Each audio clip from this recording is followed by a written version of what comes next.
Vamos a continuamos, sí. Ya estamos con Pedro Cateriano, constitucionalista, expresidente del Consejo de Ministros, porque también tenemos una campaña encima en estas circunstancias tan desafiantes, tan complejas, tan interminables en realidad frente a la pandemia y con unas elecciones que todo se ha confirmado, pues van a seguir adelante, repito, pues en una situación tan difícil como la que atraviesa el país y el mundo en general. Don Pedro, buenas noches, gracias por estar con nosotros, un gusto verlo. Igualmente, Enrique, buenas noches, encantado de verte nuevamente. Bueno, usted está por publicar libro. Sí, bueno, ya el libro está en la imprenta Ujú. y a fin de mes debe estar ya listo y espero no defraudar, naturalmente. ¿Son unas memorias políticas en este caso? Bueno, es un testimonio personal que cuenta mi paso por el gobierno como ministro de Defensa, presidente del Consejo de Ministros, luego la batalla que libré en el Congreso frente al fujiaprismo y finaliza con mi retorno a la presidencia del Consejo de Ministros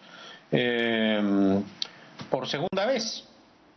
Muy bien, estaremos seguramente no solo leyéndolo, sino conversando ya sobre el libro. Pero en estos momentos, ¿cómo observa el devenir de la campaña con una encuesta como la de Ipsos que confirma el liderazgo de George Forsyth, un liderazgo, digamos, que sería tenue en cualquier otra circunstancia, pero dado el desfile de pequeñas candidaturas, de pequeños entusiasmos, pues ese 18% se para muy bien. Y claro, con una Keiko Fujimori que promete ahora sí el indulto a su padre, ¿no? Es muy llamativo esta promesa porque más allá de lo que a quienes les guste o no les guste el indulto, el hecho es que Alberto Fujimori ya había sido indultado y probablemente la principal opositora de esa medida, que terminó además todo ese episodio con la salida de Pedro Pablo Kuczynski de la presidencia, fue Keiko Fujimori. Bueno, podría decir lo siguiente, Enrique. Estamos todavía en una etapa de tachas realmente engorrosa. Todavía el Jurado Nacional de Elecciones no ha resuelto las tachas que se han presentado contra Acuña, contra Hernando de Soto, contra Urresti. Así que eso podría cambiar también Claro. el complejo panorama electoral del país. Ahora, ya hay algunos planteamientos, has hecho referencia a Keiko Fujimori. Bueno, el país conoce a la familia Fujimori. El señor Fujimori ha gobernado el país y conocemos los resultados. Una dictadura que dio un golpe de Estado y que trajo como consecuencia el saqueo del Estado y el gobierno más corrupto de nuestra historia republicana que fue además resuelto este asunto por la justicia. Y respecto de Keiko Fujimori, no hay que olvidar que ella también de otra manera ha ejercido el poder. Tuvo el control absoluto del Parlamento. En lugar de respetar los resultados electorales, se dejó vencer por una sed de venganza inexplicable que terminó con el retorno de su padre a prisión y con la salida del Congreso de hermano Kenji.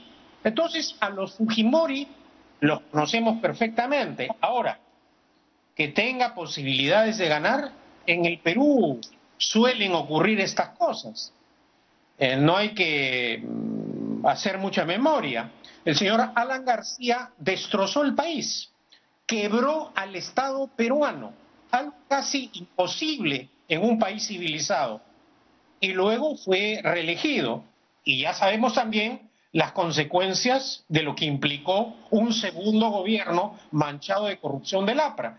Entonces, esa posibilidad existe. Ahora, a diferencia de los otros candidatos, sobre la familia Fujimori hay pruebas.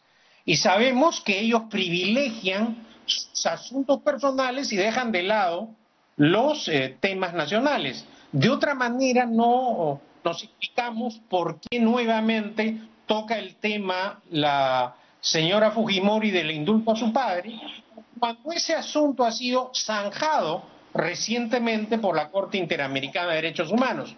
Pero en fin, en la campaña electoral no solo hacemos evaluación de las propuestas de los candidatos, de los programas de gobierno, sino también es un momento oportuno para recordar lo que muchos predican, pero no necesariamente lo hacen a través del ejemplo. Uh-huh. ¿Y qué nos dice, digamos, del devenir de las campañas como se están planteando? Usted acaba de tocar que, claro, obviamente no solo se revisan programas, sino que hay todas estas oportunidades para recordar, que por supuesto es volver a vivir. Pero, ¿por dónde para Pedro Cateriano debería ir mirando el elector?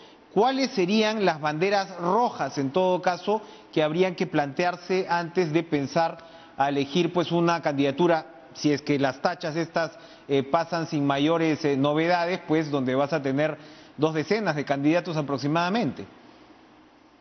Bueno, creo que la emergencia sanitaria del país es algo ya absolutamente impostergable. En varias oportunidades, Enrique, hemos conversado sobre el tema del agua potable. No es posible que 6 millones de peruanos no tengan agua potable por prejuicios ideológicos y políticos. Y que estos 5 años simplemente al Parlamento, al disuelto y al actual, no le interese el tema del agua potable. El Estado, el gobierno, pide a la gente que se laven las manos, tener unas prácticas higiénicas, y repito, 6 millones de peruanos no tienen agua potable. Ese es un tema urgente, naturalmente. Vamos a tener también un periodo económico complejo. Entonces, las propuestas desde el punto de vista económico deben generar un ambiente de confianza para relanzar económicamente al país. Hemos visto la pobreza y ejecución presupuestal, las dificultades a nivel no solo del gobierno nacional, sino de los gobiernos regionales y municipales para gerenciar. Tenemos gobiernos regionales que son incapaces de gastar el dinero.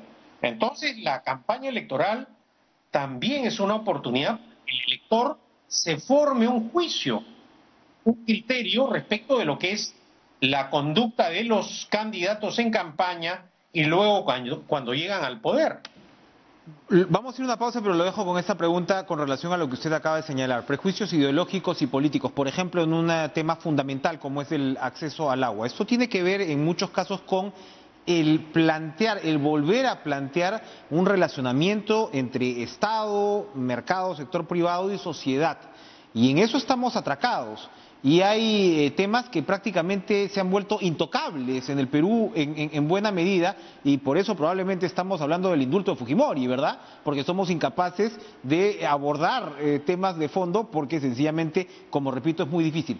¿Cómo hacer para volver a cambiar, para mejorar ese ambiente con miras a las elecciones de abril? Volvemos a el Estado ha visto sus límites de manera dramática en esta pandemia. La desconfianza cunde prácticamente desde el electorado, aparentemente, hacia todos los actores, no solamente desde el Estado, sino el propio sector privado. Hay reformas que evidentemente hay que hacer, van en la línea de lo que usted está señalando, pero es muy difícil introducir temas que vayan a, de alguna manera, generar una disrupción, repito, que preparen el terreno pues para reformas que evidentemente son necesarias. Estamos viendo la performance del Estado peruano incluso frente a pares en otros países. El tema del régimen agrario es un ejemplo reciente, desconcertante para algunos también.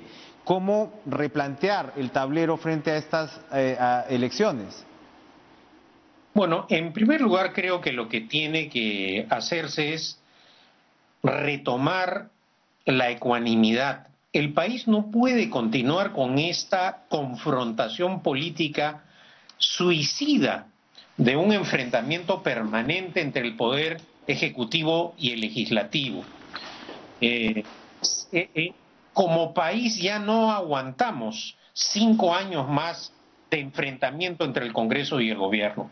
Y esto hay que arreglarlo desde el comienzo del siguiente gobierno, ya que el Tribunal Constitucional, por ejemplo, se ha negado, o para ser más preciso, la mayoría que controla el Tribunal Constitucional se ha negado a zanjar el tema de la incapacidad moral del presidente de la República. Este precepto constitucional de incapacidad moral permanente que ha sido tergiversado, desnaturalizado y que ha traído como consecuencia esta inestabilidad política cercana a la anarquía constitucional, con presidentes de la República y cambios de presidente de la República y un usurpador, mediante vacancias de ninguna legalidad.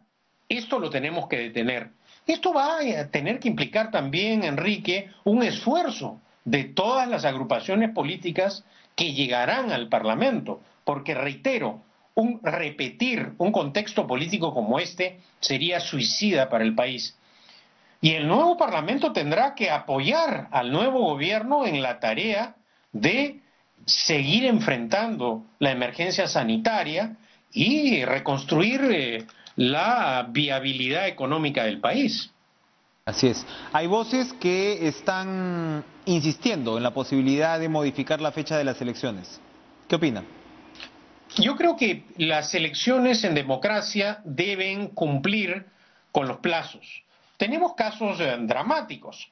En plena guerra mundial, durante la Segunda Guerra Mundial, Gran Bretaña y Estados Unidos, a pesar de estar en guerras mundiales, no suspendieron los procesos electorales. En una democracia, sea madura o débil como la nuestra, siempre se debe respetar las elecciones. Será la organización compleja, habrá que sumar esfuerzos, pero en un régimen democrático las elecciones siempre se cumplen dentro de los mandatos establecidos por el orden constitucional. Acá no hay excusa. La emergencia no es excusa para dar un golpe de Estado, para prorrogar permanencia en el poder de autoridades y mucho menos para frenar el normal desarrollo de unas elecciones. ¿Cómo observa el desarrollo del gobierno de transición? Bueno, nunca imaginamos tener esta cantidad de presidentes y creo que le ha tocado una tarea muy dura al presidente Sagasti. Tiene que resolver temas urgentes como por ejemplo la compra de las vacunas, que es prioritario en este momento, pero también tiene que adoptar medidas que ayuden al siguiente gobierno, como por ejemplo iniciar el destrave de algunos proyectos de inversión que van a generar empleo, que van a dar oportunidades de desarrollo a todos esos jóvenes que han salido o que salieron a defender el sistema democrático en el país, y es una de las razones por las cuales el presidente Sagasti está en Palacio de Gobierno. No es una tarea fácil, pero sin duda los peruanos de buena fe deseamos que lleve el país a buen puerto el 28 de julio de este año, que tiene que entregar el poder. Efectivamente, y esperamos que así sea. Pedro Cateriano, muchas gracias por estar con nosotros esta noche. Esperaremos la publicación de este interesante volumen, entonces, que ya está en la imprenta, y ya conversaremos a propósito de él.